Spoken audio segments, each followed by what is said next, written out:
se ve. Ya, yo no les veo, así que voy a ir avanzando. Si porfa, tienen preguntas, las van anotando y al final hacemos varias preguntas. Bueno, hoy día vamos a ver un tema que está un poco hilado a lo que vimos la semana pasada y son los principios de restauración. ¿Qué significa eso? ¿Qué es lo que pasa cuando nosotros tenemos la convicción o el pensamiento de que le hemos fallado a Dios, ¿no? Entonces, vamos a seguir nuestro análisis, cómo Dios opera en mí. Hoy veremos los principios de restauración, es decir, desde la perspectiva de Dios, cómo suele reconstruir nuestras piezas cuando nosotros quedamos hechos pedazos, cuando hemos tenido un traspiés en la vida o hemos hecho algo que nosotros estamos conscientes que no ha sido del agrado de Dios. Y una de las preguntas más frecuentes de toda persona que cree en Dios es qué pasa cuando le fallo a Dios. Porque yo me siento culpable, porque yo me siento que Dios no me va a perdonar, porque muchas veces nos suele pasar que tropezamos con la misma piedra, como dice la canción, ¿no? Y entonces tenemos esa fuerte sensación de que nosotros ahora ya no vamos a ser perdonados por Dios. Entonces, para poder responder todas estas preguntas, vamos a usar un caso muy práctico que se encuentra en los textos de la Biblia. Y es el evento donde Pedro niega a Jesús. Creo que es el evento más conocido por todas las personas y aunque no lo hayamos leído, nosotros hemos escuchado alguna vez sobre las 3 veces que niega Pedro a Jesús. Entonces, todo esto está muy bien documentado en el Nuevo Testamento, es simplemente escarbarlo un poco y vamos a descubrir cosas muy interesantes hoy día y vamos a aprender un poco a empezar a ver la Biblia con otros ojos donde vamos a empezar a encontrar cosas que probablemente hemos leído, pero que no los hemos entendido a la profundidad que está en el relato. Entonces, vamos a usar como texto base Mateo 26:57, y este relato está enfocado, está inmerso cuando Jesús es arrestado. Entonces Jesús es llevado por los alguaciles y entonces Pedro lo está siguiendo, como vamos a ver más adelante, desde lejos, ¿no? O sea, él está siguiendo, quiere saber qué es lo que va a pasar, y el texto de Mateo 26:57 dice, y los que le prendieron a Jesús se lo llevaron al sumo sacerdote, a Caifás, donde estaban reunidos los escribas y los ancianos. Mas Pedro le seguía de lejos hasta el patio del sumo sacerdote, y entrando se sentó con los alguaciles para ver el fin. Entonces la pregunta que nosotros nos debemos hacer es, ¿por qué Pedro se está sentando a ver el film? ¿Por qué está en él ese pesar? ¿Por qué Pedro está pensando que aquí todo se ha acabado? Entonces, para entender estas palabras de por qué Pedro se sentó a ver el film, vamos a analizar un poquito qué estaba pasando en la cabeza de Pedro para que llegue a esa expresión de desolación absoluta y de depresión, ¿no? Porque esto se está sentando a ver el fin es porque él ya considera de aquí todo se ha terminado. Entonces, vamos a ver cuáles son los conceptos que se manejaban en el siglo primero, eh, que es cuando se desarrolló este evento. Nosotros hoy en día tenemos un concepto de Mesías como Jesús el Salvador, es decir, que la misión de Jesús fue venir a este mundo, morir en una cruz, resucitar el tercer día, librarnos del pecado y por eso es el ungido de Dios, es la persona que está destinada a salvarnos. Pero en el siglo primero, dentro del concepto del judaísmo, dentro de la teología judía, ese concepto no existía. El concepto que ellos tenían de un Mesías, el concepto que ellos tenían de esperar a un Mesías, a un redentor, ellos esperaban a una persona.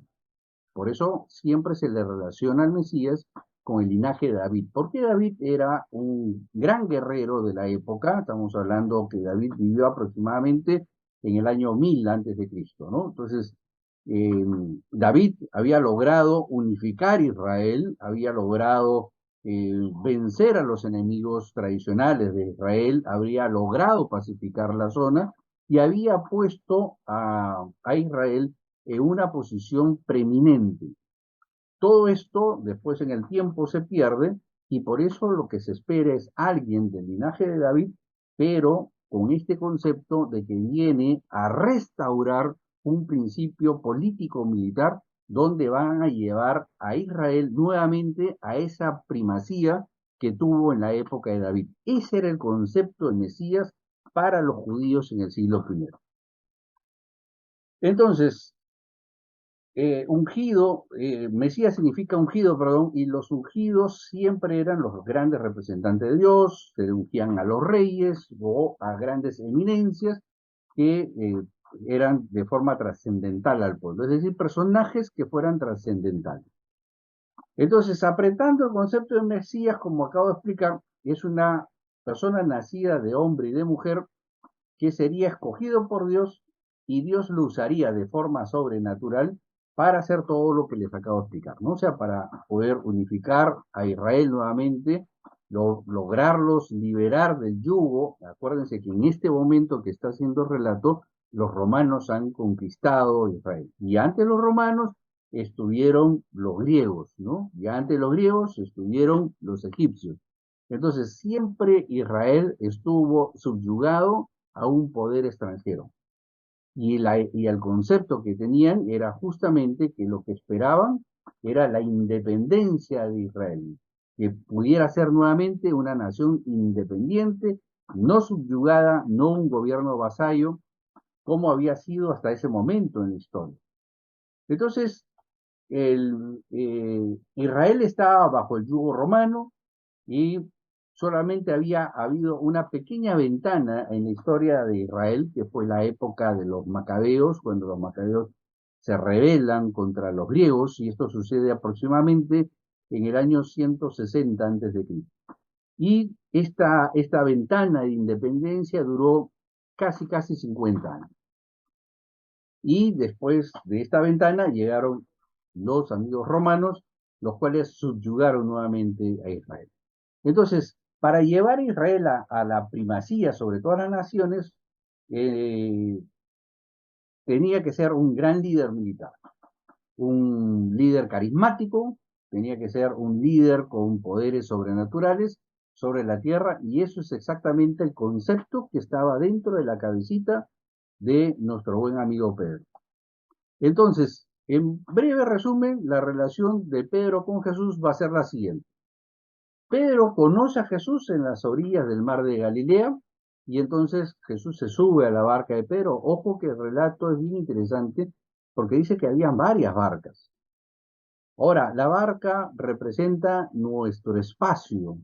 Sin embargo, dice que Jesús escoge la barca de Pedro, ¿no? Entonces se sube a la barca de Pedro para predicar cerca a la orilla, y cuando termina de predicar Jesús, Pedro retorna la barca a la orilla, y el relato nos dice que Pedro se pone de rodillas ante Jesús, reconoce Pedro que es un hombre pecador y reconoce que en Jesús hay algo muy por encima de lo que él esperaría de una persona normal, ¿no? Entonces, Pedro le dice a Jesús: yo no soy digno de estar en tu presencia, por favor apártate de mí porque yo soy hombre pecador. Y es bien interesante porque ya desde este primer encuentro, Pedro está viendo en Jesús a una especie de profeta. Todavía no lo ve como el Mesías, pero sí lo ve como alguien de preeminencia frente al pueblo. Es decir, Pedro, frente a Jesús, está reconociendo ya que en Jesús se vislumbra algo que no es normal, algo que está por encima de la media de una persona, ¿no? Entonces, Pedro se hace discípulo de Jesús a partir de ese encuentro que acabamos de comentar. Pedro se hace discípulo de Jesús, camina con él, ve una serie de milagros, que según el libro de Isaías, el Mesías tenía que tener esas características sobrenaturales de poder hacer milagros, y entonces esa sería una de las características del Mesías. Y entonces Pedro ahora, con mayor cercanía a Jesús, se empieza a dar cuenta de que Jesús está haciendo milagros. Entonces Pedro llega a un punto en el relato que reconoce a Jesús como el Mesías, ¿no? Y esto lo vamos a ver en el libro de Mateo, cuando él declara que dice que Jesús es el Mesías esperado y es el Hijo de Dios. Entonces, en ese punto podemos ver que ya Pedro está convencido de que Jesús ahora sí lo reconoce como el Mesías. Pero ojo, Recuerden lo que les acabo de explicar. El concepto de Mesías de Pedro es un concepto de un líder militar, de una persona que va a reunificar Israel, que va a llevar a Israel a una primacía sobre las demás naciones y va a tener una independencia. Eso es lo que está pensando o lo que está pasando en la cabecita de Pedro. Luego tenemos el relato donde Jesús ingresa a Jerusalén montado en un pollino. Pollino es simplemente un burro joven, un burro que tiene poco tiempo de vida y que todavía esto no ha sido montado, por eso se le llama pollino. Es un término. Y Manuel, entonces Pedro ahora ve cómo se cumplen las escrituras delante de sus ojos, una por una, ¿no? Esto ha visto a Jesús haciendo milagros, ha reconocido que Jesús es el Mesías y Man- ahora ve que las profecías del libro de Ezequiel se cumplen frente a sus ojos, porque recuerden que esto es una profecía que se cumple cuando Jesús entra montado en un pollino a Manuelito. Jerusalén. Y entonces tenemos que Pedro está viendo ahora cómo la profecía del profeta se está haciendo realidad delante de sus ojos. Haciendo una pequeña recapitulación, cuando conoce a Jesús se da cuenta que Jesús es alguien fuera de lo normal. Después se hace su discípulo. Cuando camina Pedro con Jesús, Jesús empieza a hacer una serie de milagros y él se da cuenta, Pedro se da cuenta que de acuerdo al libro de Isaías, esta sería una de las características del Mesías. Llega un punto en que el relato de Mateo nos dice de que Pedro reconoce que Jesús es el Mesías y ahora se da este evento donde Jesús ingresa a Jerusalén montado en un pollino de acuerdo a las profecías del profeta. Ahora Jesús indica, después que ha ingresado lo que se llama la entrada triunfal de Jesús a Jerusalén, dice que debe pasar la Pascua con ellos, o sea, con sus discípulos. Ahora, recordemos que la Pascua es una fiesta central dentro de la cultura judía, es donde se conmemora la salida de la esclavitud de Egipto, ¿no? Entonces, dentro de la cabecita de Pedro, imagínense ustedes, ¿no? Pedro está convencido que es el Mesías, ha visto que Jesús entra de forma triunfal a Jerusalén, tal como lo había anunciado el profeta, y ahora les dice, tengo que pasar la Pascua con ustedes, o sea, ahora viene la libertad, eso es lo que estaba pasando en la cabecita de Pedro. Pedro estaba pensando, wow, si Jesús va a pasar la Pascua con nosotros, es porque ya lo único que falta para que se cumplan todas las profecías que nos han enseñado es que debemos de tomar las armas. Y seguramente pensaba Pedro en su cabecita de que en la cena Jesús lo que iba a decir eso, y así como nuestros padres salieron de Egipto, entonces ahora vamos a tomar las armas. Sin embargo, el resto de la historia ya la conocemos. Viene el arresto de Jesús después de la cena, y todos sabemos lo que sucedió. Y entonces ahora podemos empezar a entender por qué la reacción de Pedro ante este evento. Con este pequeño preámbulo que hemos entendido claramente por qué la actitud de Pedro de decir me se sentó para ver el fin, es por todo este concepto que acabamos de ver. Dentro de la cabecita de Pedro, recordemos, Pedro vivió en el siglo I.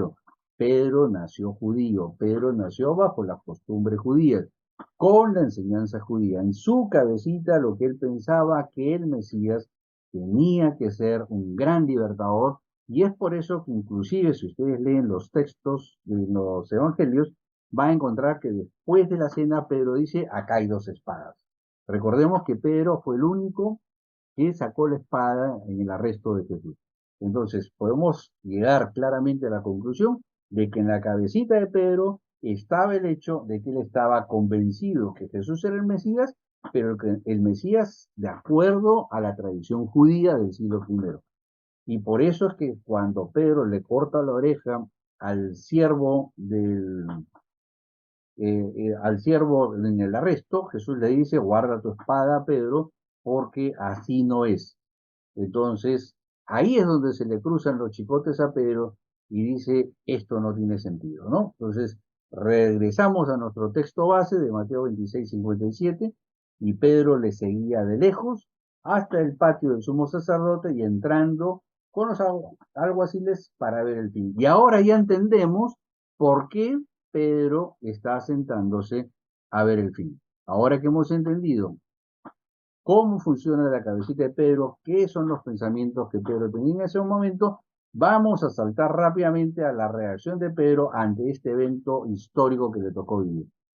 Entonces, dice Mateo 26, dice, Pedro estaba sentado afuera en el patio y se le acercó una criada diciendo, tú también estabas con Jesús el Galileo. Mas él negó delante de todos diciendo, no, no sé lo que dices. Saliendo de la puerta, le vio otra chica, ¿no? Y dijo a los que estaban ahí, también este estaba con Jesús Nazareno, pero él negó otra vez con juramento. No conozco a tal hombre. Un poco después, acercándose los que por ahí estaban, dijeron a Pedro, verdaderamente tú eres de ellos, porque tu manera de hablar te delata. Entonces él comenzó a maldecir, a jurar, no conozco a este hombre, no lo he visto ni en pintura, y enseguida cantó el gallo, y entonces Pedro se acordó de las palabras de Jesús, que le había dicho, antes de que cante el gallo me negarás 3 veces, y saliendo afuera lloró amargamente. Ahora ustedes van a notar que yo he puesto aquí el texto en diferentes colores.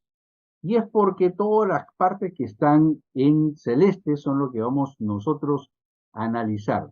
¿Qué significa estar sentado por el patio? ¿Qué significa estar a la puerta? Y la parte de la negación, inclusive con juramento.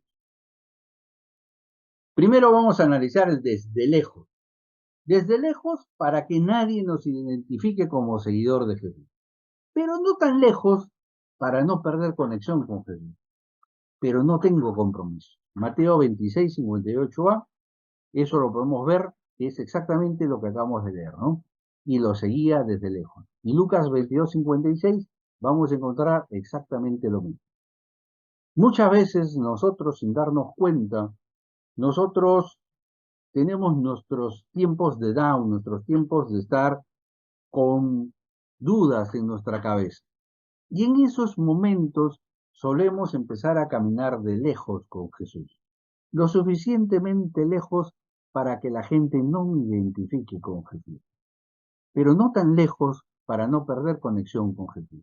Recordemos que el relato nos dice de que Jesús estaba a la vista de Pedro, pero él estaba un poco distante de Jesús. Y es porque justamente, de acuerdo a lo que acabamos de ver, él no quería ser identificado con Jesús en ese momento. Aquí hay un detalle importante que debemos de entender. Cuando alguien era acusado de sublevarse contra el imperio romano, que era la muerte por crucifixión, que es lo que va a suceder más adelante en el relato, aquellos que eran los seguidores de este líder, en este caso Pedro era seguidor de Jesús, correrían con la misma suerte. Entonces, es muy probable que Pedro, a pesar de todo lo que hemos estado analizando, también esté el tema, ¿y si me equivoqué? ¿Y si él no es el Mesías? ¿Por qué voy a morir por él? Entonces, en ese momento hay muchos pensamientos encontrados dentro de la cabeza de Pedro. Y esos pensamientos encontrados también nos van a tocar vivir a nosotros. Porque en muchos momentos de nuestra vida vamos a sentir que no tenemos una verdadera conexión con Jesús, vamos a tener algunas dudas y entonces vamos a empezar a pararnos un poquito de lejos. Lo segundo que observamos es que dice que se sentó entre los alguaciles. ¿Cuál camaleón?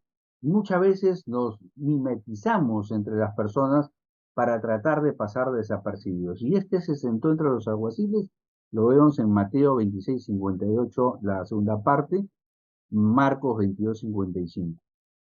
Y este tema de pasar como camaleón frente a los demás, también son cosas que nos van a soler pasar en nuestra vida.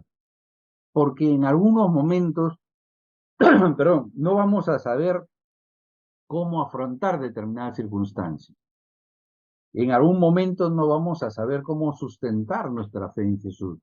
Nos vamos a sentir cortos y en esos momentos vamos a intentar pasar como el camaleón desapercibidos entre los demás.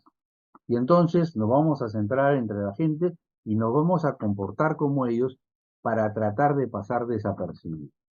Y entonces dice que después que estaba sentado ahí y lo identificaron, salió al pórtico, se paró en el pórtico.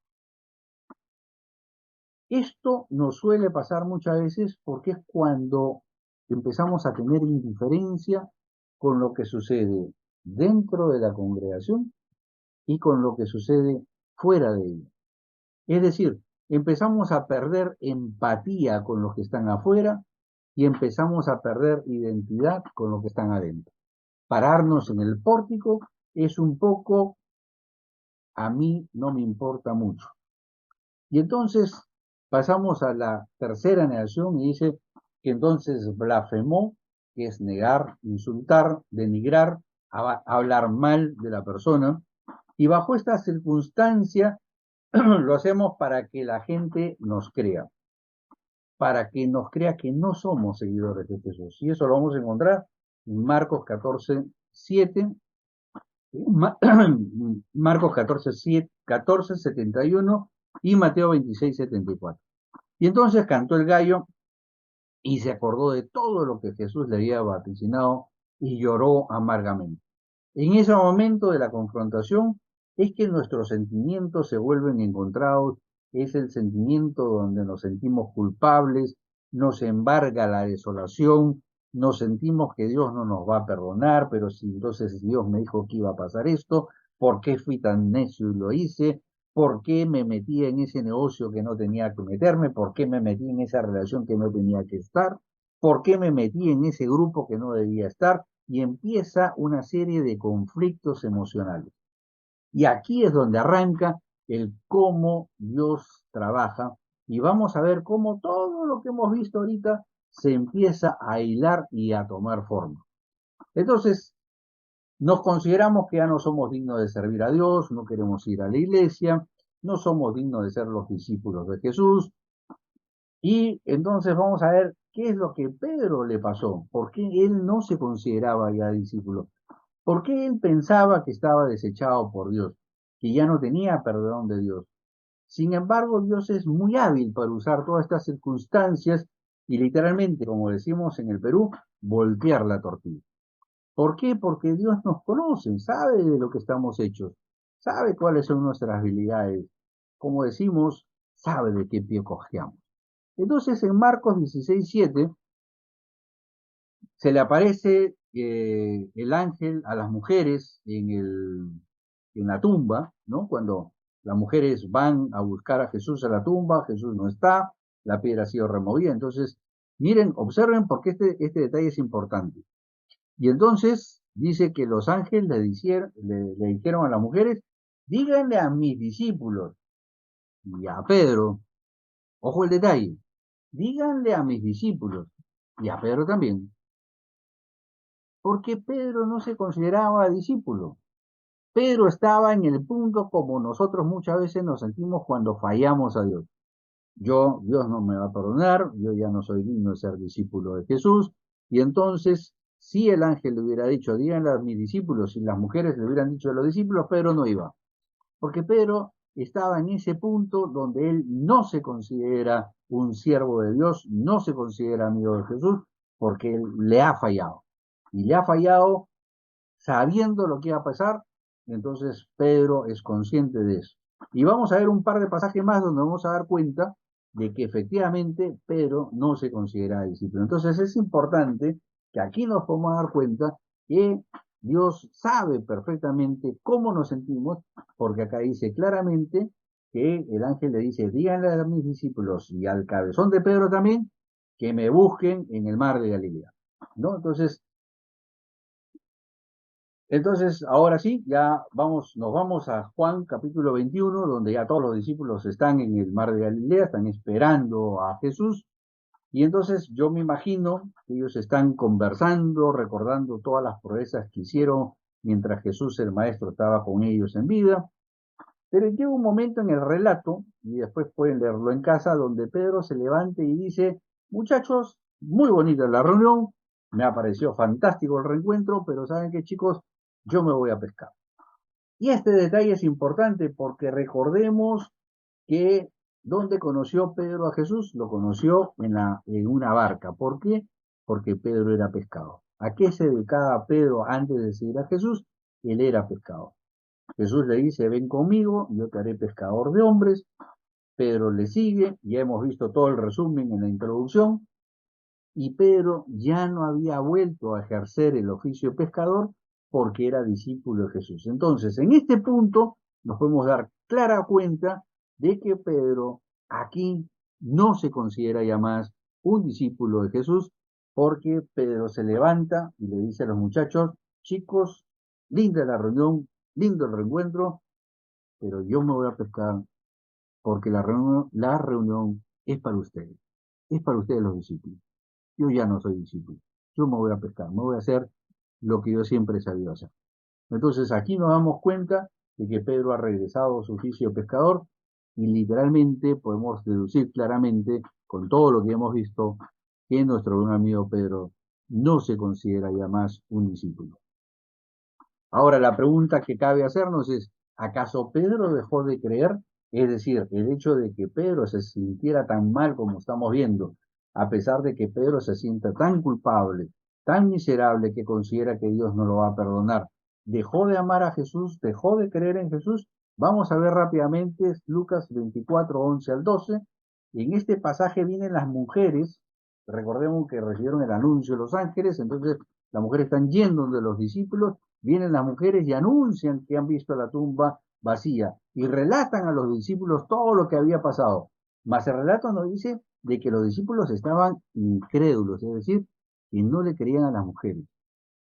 Lo que ha haber pasado por la cabeza de los discípulos es, estas mujeres se han levantado muy temprano, les ha afectado la amanecida, esto, nos están hablando cosas que no tienen sentido, y entonces los discípulos pensaban que tal afirmación de las mujeres era una locura. Pero el mismo relato nos da unos detalles muy interesantes.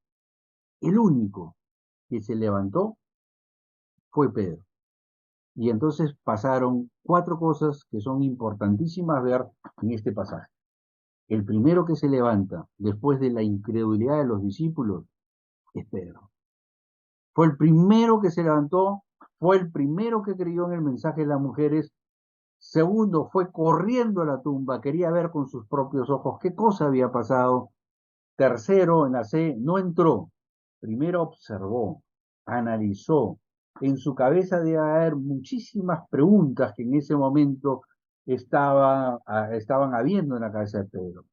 Y Manuel, entonces debe haber venido a la cabeza de Pedro las palabras de Jesús de que él estaría muerto 3 días y resucitaría el tercer día. Y todo eso está ahorita pasando rápidamente por la cabeza de Pedro. Y observemos el cuarto punto en la D. Voy a hilar desde la C, ¿ok?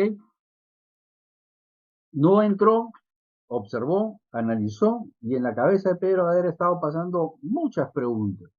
Pero observen la D, que es el punto más importante. Regresó maravillado a casa.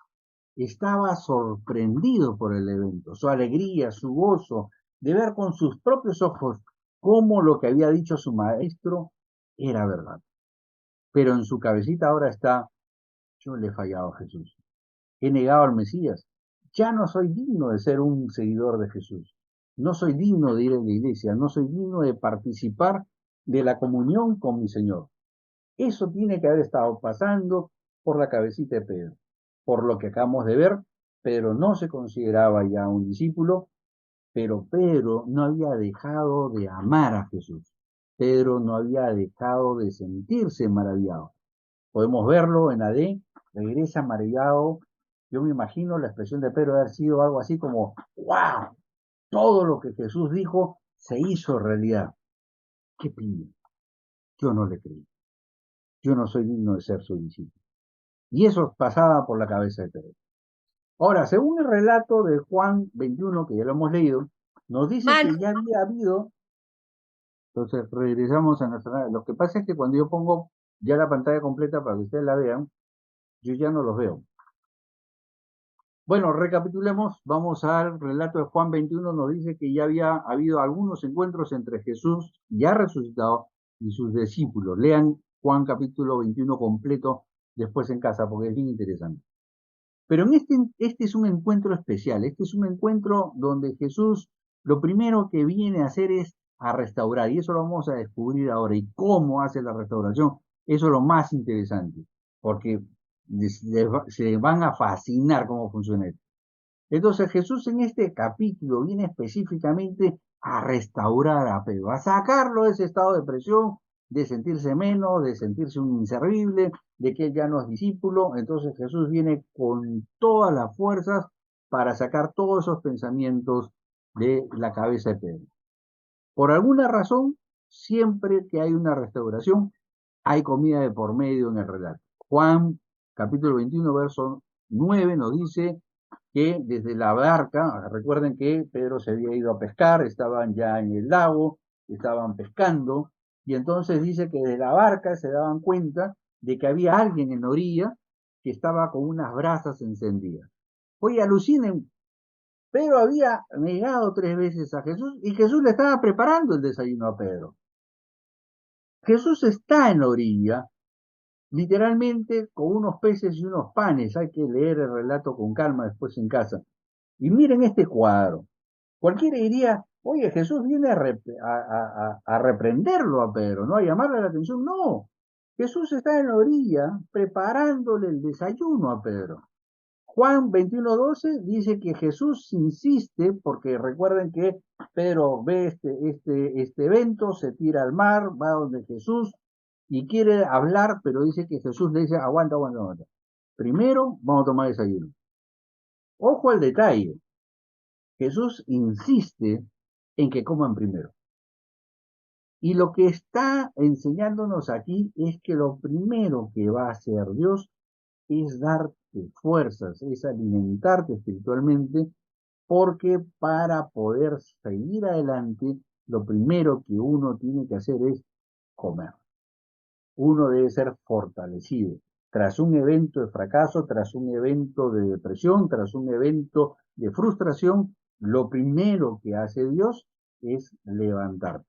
Lo primero que hace Jesús es, insisto, coman, recuperen fuerza, muchachos. Ustedes han estado toda la noche pescando, deben de estar hambrientos, fatigados, necesito que coman. El mensaje que Jesús y el autor del Evangelio nos está dando acá es que espiritualmente, ante un evento, lo primero que va a hacer Dios no es recriminarte, lo primero que va a hacer es fortalecerte. Lo primero que va a hacer es darte unas instrucciones para poderte fortalecer, para poderte animar, para poder estar fuerte ante lo que viene. Juan 21:15, luego de todos estos eventos, recién viene la confrontación. Pedro, ¿me amas? Y si me amas, apacienta mi ovejas. Ahora, es interesante porque recordemos de que en español la palabra amor es una sola. Sin embargo, en el griego hay varias expresiones de amor y acá se usan dos que son muy importantes. La expresión fileo, que significa mi amor por un amigo, mi amor por un hermano, y el amor ágape, que es un amor incondicional, es decir, yo te doy mi sentimiento, mi amor, sin esperar nada a cambio. Cuando Jesús le hace la pregunta, Pedro, ¿me amas?, le está usando el verbo ágape, le está diciendo, Pedro, ¿me ágape? A lo cual Pedro, con todo lo que hemos visto, de haber negado a Jesús 3 veces, de haberle fallado, de sentirse mal, no se atreve a decirle, sí, Señor, yo te agape, y le dice, Señor, yo te fileo.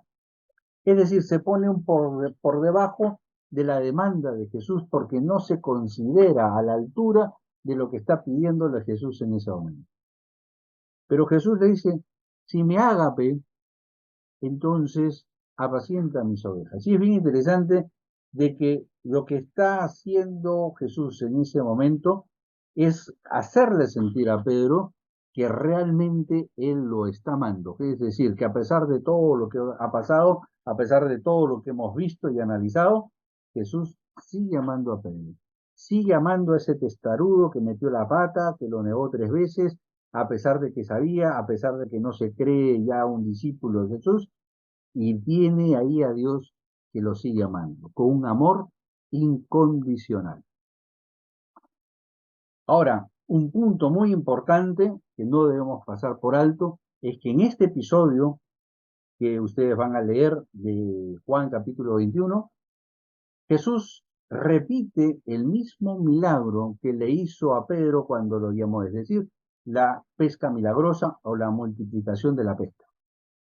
Y esto es muy importante, porque Dios sabe de nuestras flaquezas, por eso está consciente de este detalle, que Él cuando nos llamó para hacer algo, Él sabe perfectamente que vamos a tener momentos de flaqueza, vamos a tener momentos de debilidad, vamos a tener momentos en que queremos tirar la toalla, va a haber momentos en que no queremos seguir adelante, pero cuando Jesús le vuelve a hacer el mismo milagro a Pedro, lo que está haciendo es decirle, Pedro, te llamo a lo mismo que te llamé originalmente. No lo está llamando, no lo está restituyendo para hacer una labor de segundo orden. Lo está restituyendo o está restableciendo su fe en Jesús para que haga exactamente lo mismo a lo que lo llamó desde un inicio. El primer principio que tenemos que tener muy claro nosotros es que Jesús, Dios, nos ha llamado a una misión específica. Y esta misión se va a mantener a pesar de nuestros traspiés en la vida. Esto es lo que nos está enseñando este pasaje. Siempre somos nosotros los que nos alejamos de Dios. Dios nunca se aleja de nosotros. Él siempre permanece a nuestro lado. Aunque nosotros sintamos que no valemos, como hemos visto con Pedro. Ok, entonces vamos al párrafo 2, que es donde nos quedamos. Entonces, siempre somos nosotros los que solemos alejarnos de Dios. Dios nunca se aleja de nosotros. Él siempre permanece a nuestro lado, aunque nosotros sintamos que no valemos. A pesar de que nuestro cimiento sea de culpa y a pesar de que podamos decir que no somos dignos de Dios o de seguir a Dios. En todo lo que hemos estudiado hasta este punto, vemos que Jesús nunca perdió el interés en Pedro.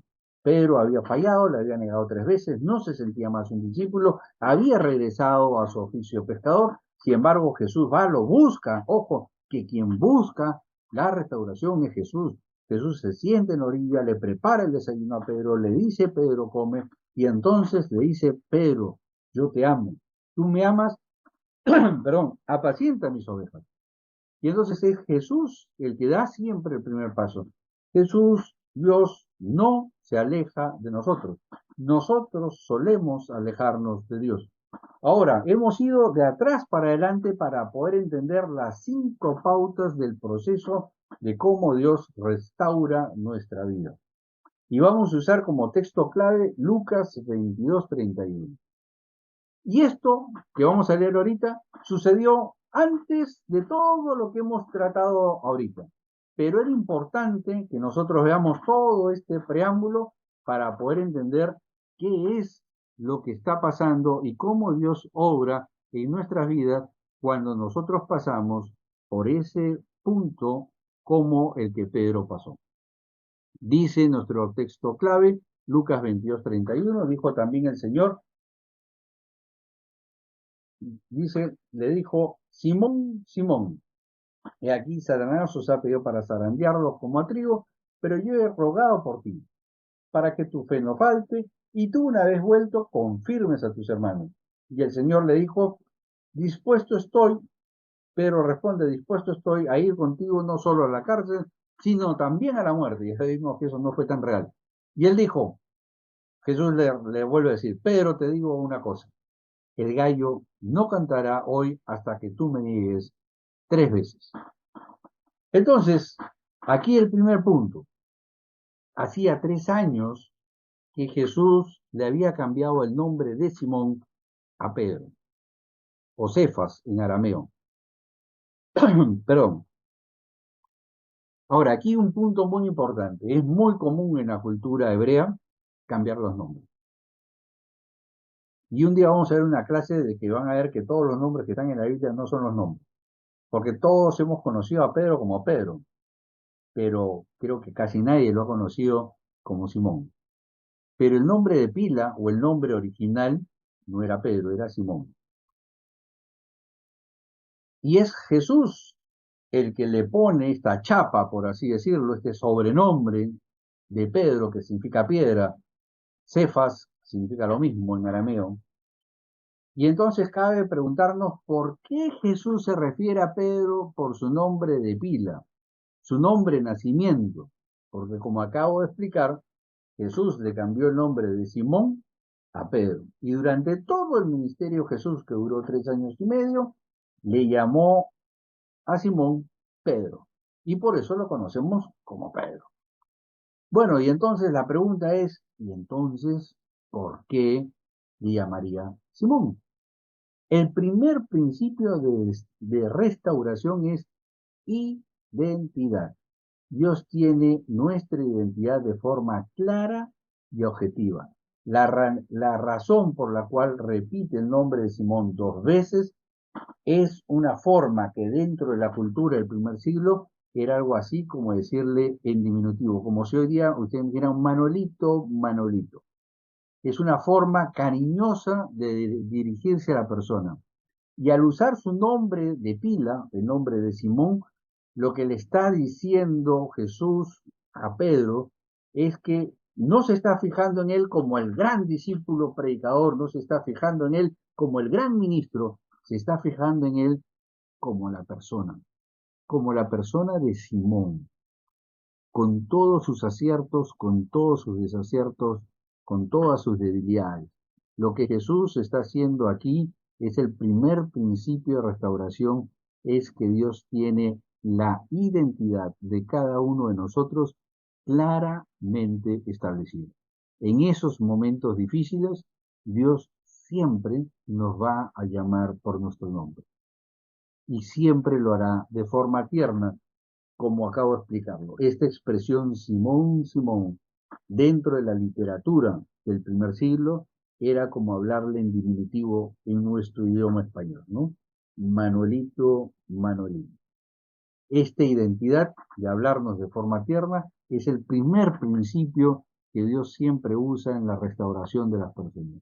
El segundo principio es la intercesión de Jesús por nosotros. Recordemos que el texto dice claramente, he intercedido por ti, Pedro, para que tu fe no salga. Es importante darnos cuenta que el mismo Jesús intercede por nosotros, inclusive antes de que acontezcan los eventos. Porque recordemos que este relato está diciéndole Jesús a Pedro que él, o sea, Jesús ha intercedido por Pedro y los eventos ni siquiera han sucedido. Sin embargo, Jesús ya está intercediendo por Pedro. Entonces, el segundo principio que tenemos que ver es que Jesús siempre va a estar intercediendo por nosotros. Y eso lo podemos ver en 1 Juan, capítulo 2, verso 1, donde dice claramente que si uno de nosotros ha fallado, abogado tenemos a Jesús, quien va a interceder por nosotros. El tercer principio que debemos de ver es el control de la situación. Es decir, Dios siempre va a estar en el control de las diferentes situaciones que nos toquen vivir. Aquí el texto nos dice que Jesús le estaba vaticinando a Pedro algo que aún no acontece. Ojo el detalle, todavía no pasa nada, sin embargo, Dios ya está en el control porque sabe lo que va a suceder. Entonces, Dios nos dice que claramente Dios está siempre en las circunstancias que nos van a tocar vivir. El cuarto principio es la disponibilidad, es decir, Dios siempre estará disponible para nosotros. La gran ventaja de tener al lugar santísimo, recuerdan en la primera clase, y cuando Jesús expira, se rompe el velo que separa el lugar santo del lugar santísimo de arriba hacia abajo, lo cual significa que nosotros tenemos acceso a ese lugar santísimo, acceso a la presencia de Dios sin necesidad de un intermediario. Y entonces, aquí vamos a ver, porque eso lo podemos ver en Lucas 22:61, en el relato que hemos visto, dice que mientras Jesús estaba en el juicio, imagínense, Jesús está de cara a todo el Sanedrín, que son el sumo sacerdote, los principales ministros de aquel entonces, ¿no es cierto? Y Pedro debe haber estado parado atrás de Jesús. Pero miren el detalle. Dice que Jesús estaba en pleno juicio y en eso se voltea y lo mira a Pedro. Y las miradas de Pedro y Jesús se cruzan en ese momento. Y entonces lo que está haciendo Jesús con esa mirada es darle compasión. Yo me imagino que Jesús en ese momento debe haberle dicho con los ojos, Pedro, take it easy, take it easy, tranquilo, yo te dije que esto iba a pasar. Pero lo interesante es que a pesar de que Jesús estaba en un juicio tremendo, acusado falsamente, cualquiera diría que estaba muy ocupado. Sin embargo, Jesús se voltea y lo ve a Pedro. Nunca Dios estará lo suficientemente ocupado para no vernos. Siempre habrá disponibilidad de Dios para con nosotros. Entonces Jesús se voltea, lo mira a Pedro y con la mirada le dice todo. Y entonces podemos darnos cuenta que Jesús siempre estará disponible para nosotros. Así como, a pesar de todo el juicio, Jesús se da el tiempo de voltearse y mirarlo a Pedro y darle esa mirada que él necesitaba en ese momento, ¿no? Quinto principio de restauración, y esta vez lo vamos a ver en Lucas 32, y esta es la clave más importante. Pero tú, ¿recuerdan lo que habíamos leído? Simón, Simón, Satanás os ha pedido para zarandearlo, ¿no? Pero termina con este texto. Pero tú, diciéndole a Pedro, una vez vuelto, confirmarás a tus hermanos. Esto nos deja que todo el proceso siempre tiene un propósito. Todo desliz tiene un plan preestablecido. Después de este proceso amargo, habrá siempre un epílogo que nos llevará a una mejor posición. Siempre Dios está al control de lo que está pasando. Pero tú, le dice a Pedro, una vez vuelto, confirmarás a tus hermanos. Es decir, una vez pasado el momento de angustia, una vez pasado el momento de presión, una vez pasado ese momento difícil, tú vas a estar fortalecido. Y ahora, tú que en algún momento no te consideras discípulo, tú que en un momento ya querías volver a lo que habías hecho antes, le dice Jesús a Pedro, tú vas a confirmar a tus hermanos. Es decir, ahora tú vas a tener la fuerza de poder restaurar y de poder ayudar a otros en su proceso de restauración. Y esto tenemos que tenerlo muy en claro porque todo esto siempre es un proceso en el cual nos vamos a sentir incómodos. Va a haber momentos en que nos vamos a sentir desalentados, va a haber un momento en que no nos estamos enfocando en la vida. Y ahí es donde debemos enfocarnos nuevamente en Amora, como lo vimos en la segunda clase, ¿no? Sabiendo que al final del túnel siempre habrá una luz. Entonces hemos visto todo el proceso de Pedro, lo que él sintió, lo que él vivió, su desesperanza, su culpa, su depresión. De la misma manera podemos verlo en David cuando toma a la mujer de Urías el Eteo, a Betsabé, alguna vez lo comentamos, ¿no? Que desde el punto de quiebre de David hasta su confrontación pasaron varios meses. Pasó un tiempo antes de su reinserción. Y entonces hay un proceso que nos llevará a madurar emocionalmente. La conclusión final es que, como hemos visto, hay 5 principios que siempre se van a dar en un proceso de quiebre, un proceso de, de restauración. Dios, el primer proceso es identidad. Él sabe nuestro nombre, se dirige a nosotros de forma personal y se involucra en el problema. En segundo, tenemos la intercesión. Dios siempre está intercediendo, está inmerso en nuestro proceso y a pesar de que en ese momento de aflicción, como lo hemos visto con Pedro, siente que no hay salida, siente que su depresión es mayor, sin embargo, estamos viendo y lo hemos visto en los textos, cómo la intercesión de Jesús está presente a lo largo de todo el proceso. El control absoluto del evento. Hemos visto que Dios inclusive sabe el final antes que nosotros y antes que sucedan los eventos.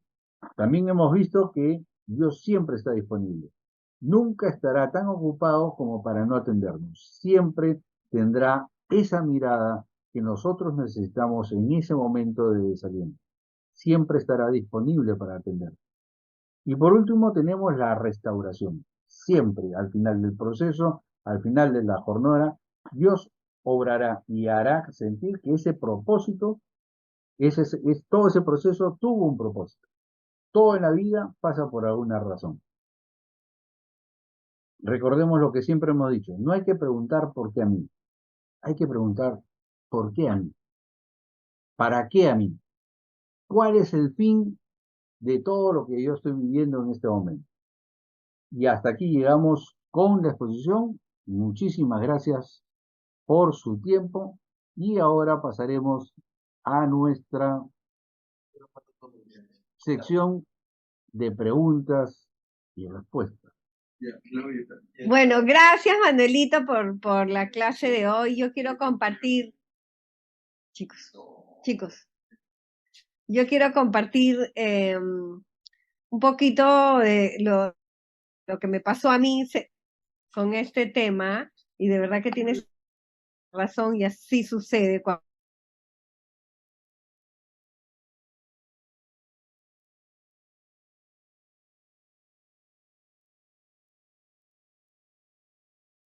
poco tiempo, bueno, yo siempre soy súper sincera y me da un poco roche decirle, pero me metí una juerga de aquellas que me tomé unos aguardientes, no sé qué me dieron en una fiesta de mi empresa, que yo dije, voy a tomar un traguito y me voy, pero bueno, el enemigo sabe pues cómo hace, y me acuerdo que me levanté, mi casa se había inundado, tenía la misma ropa, no, había dejado mi carro en el lugar, me había regresado en taxi con otras amigas, hice un desmadre de mi vida ese día.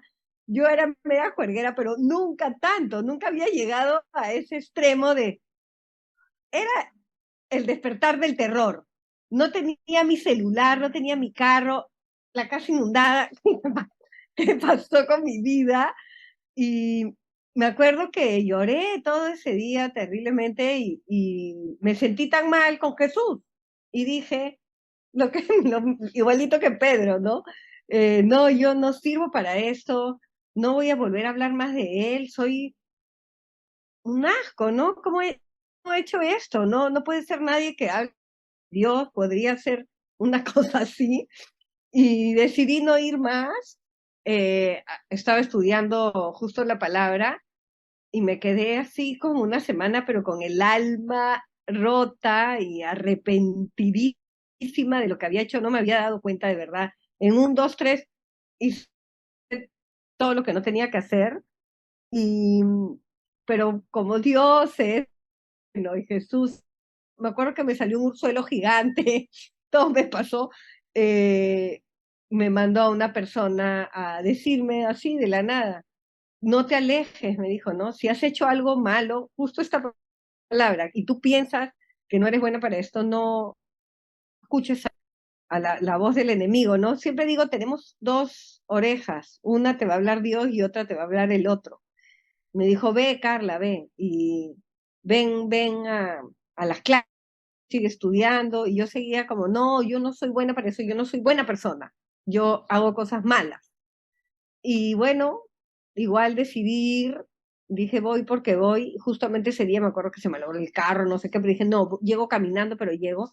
Y bueno, desde ese día no me volví a soltar y bueno, gracias a Dios porque me cambió tanto la vida, ¿no? Esto es hace años que les cuento, pero sí sucede y muchas veces nos va a suceder a mí, seguramente a ti, Manuel, a todas las personas que tratamos de caminar al lado de Jesús constantemente, pues somos seres humanos y vamos a fallar, ¿no?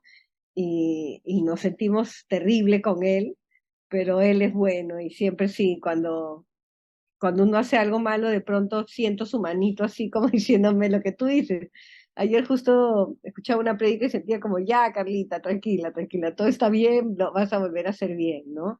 Y así quería compartir ese momento que para mí fue muy importante, decidir volver a seguirlo, porque si me hubiera caído, bueno, no estaríamos acá en este gym espiritual, ni existiría lo que he hecho, ni los presenciales, no nomás, Él nos ama, nos quiere, nos perdona, Él es un Dios de amor, siempre repito, Dios no tiene amor, Dios es amor. Nosotros los seres humanos tenemos amor, tenemos odio, tenemos rencor. Él no, Él es solo, solo amor, entonces es imposible que no nos perdone, es pedirle algo imposible para Él, ¿no? Y nada, no sé si alguien tiene alguna pregunta. Aquí solamente abran el micrófono y pueden preguntarnos, bueno, rapidito si quieren, porque hoy día hemos empezado un poquito tarde. Buenas noches, señor Manuel. Buenas noches, Carlita. Muy Buenas noches, buenas noches con Angelita. todos. No sé si se me escucha bien, como estoy un poquito resfriada, ¿sí? Perfecto. Me quedé un poquito en la duda cuando estaba mencionando que Pedro tenía un pensamiento militar. ¿Por qué Pedro tenía un pensamiento militar? Eso no llegué a comprenderlo. Ya. Ese pensamiento viene de lo que ellos esperaban de un Mesías. Ellos, los judíos, en el siglo I, no tenían el concepto que nosotros tenemos de Mesías. El concepto que ellos tenían era esperar a un líder militar que los liberte de el, en este caso, de ser súbditos de Roma. Israel, a lo largo de toda su historia, los dos únicos eventos donde ha sido relativamente independiente ha sido en el reinado de David, que David logra más o menos reunificar todo Israel y logra derrotar, es decir, en el reinado de David se logra una paz y se logra una independencia, porque hasta ese entonces todos los reyes de Israel han sido reyes vasallos. ¿Qué significa un rey vasallo? Es cuando alguien te da a ti la autoridad de ser rey, pero a su vez sirves a otros. Por ejemplo, lo que está sucediendo actualmente Europa con la guerra de Ucrania, ¿no? Europa se quiere salir, pero como todos ellos le deben la pleitesía por el Tratado de la OTAN con Estados Unidos le dice, no, ustedes tienen que mandarle armas, ustedes no se pueden salir. Eso es un rey vasallo, ese es un rey que es independiente, pero a su vez recibe órdenes de un rey superior. Y entonces, todo en la antigüedad esa era una figura muy común. Y Israel siempre había sido subyugada a lo largo de la historia por diferentes imperios. Los egipcios, después vinieron los griegos, después vinieron los romanos. Entonces ellos tenían en su cabecita el pensamiento que quien los vaya a libertar, es decir, ese famoso Mesías, tenía que ser un jefe militar porque tenía que emanciparlos, liberarlos del yugo de la esclavitud del imperio, en este caso el imperio romano. Por eso es que en la cabeza de Pedro está el concepto de que está bien, Jesús es mi Mesías, pero mi pensamiento de Mesías es que Él nos va a llevar a una sublevación que nos va a llevar a su vez a restaurar la libertad de Israel. Por eso es que el concepto hasta el día de hoy en el pueblo judío no es el concepto que tenemos nosotros los cristianos. El concepto de ellos es una persona de carne y hueso que los va a llevar a liberarse de la subyugación de cualquier imperio y los va a llevar a la supremacía, es decir, Israel va a estar por encima de todas las naciones. Eso es lo que ellos están esperando que se cumpla. Entonces, cuando Pedro se convence que Jesús es el Mesías, dentro de su pensamiento judío, su imagen es esa.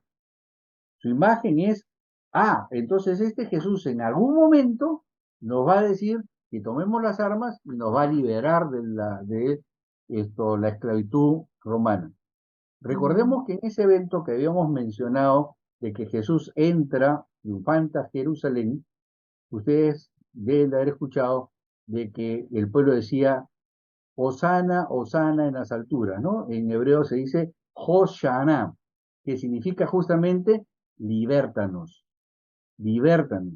Lo que estaba en la cabecita del pueblo es, este Señor nos va a libertar. Pero como el concepto que ellos tenían de libertad era este concepto militar y no el concepto que nosotros manejamos, por eso que después de esta entrada triunfal, 4 días después, el pueblo estaba pidiendo que lo crucifiquen, ¿no? Porque ellos se sentían desilusionados. Ellos pensaban que este Jesús iba a ser ese Mesías que ellos pensaban, ese Mesías militar. Y Pedro tenía en su cabeza ese concepto. Por eso es que Pedro es el único que cuando termina la cena le dice a Jesús, aquí hay dos espadas, ¿no? O sea, él estaba pensando que esa noche iba a ser el gran levantamiento.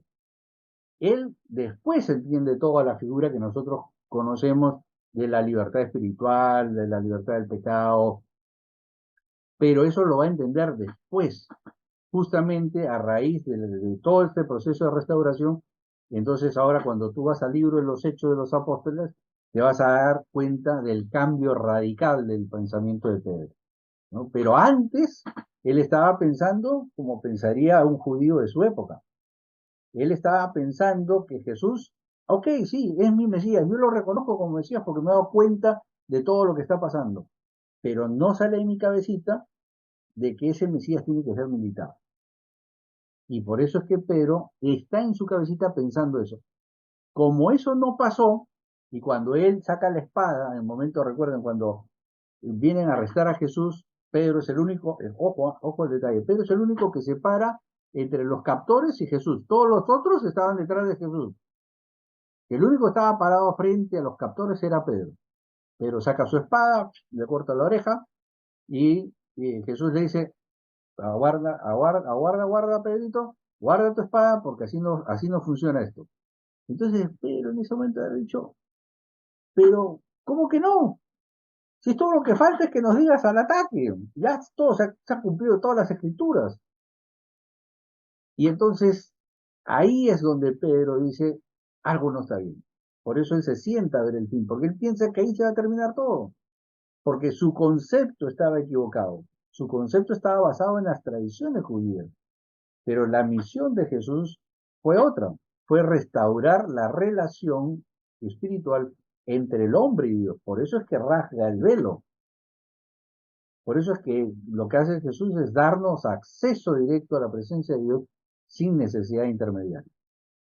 Pero Pedro, para que salga ese pensamiento que tenía en su cabecita, tuvo que pasar todo esto y después cuando nosotros leemos Hechos de los Apóstoles nos vamos a dar cuenta que ya el pensamiento de Pedro cambia radicalmente, ¿no? Entonces ya entiende todo lo que ha pasado, ya se da cuenta de todo lo que ha pasado y es ahí donde él, recién ahí, es cuando él ya entiende todo el proceso de Jesús. Y por eso es que Pedro en ese momento tenía esa mentalidad de que Jesús era ese líder militar que él esperaba.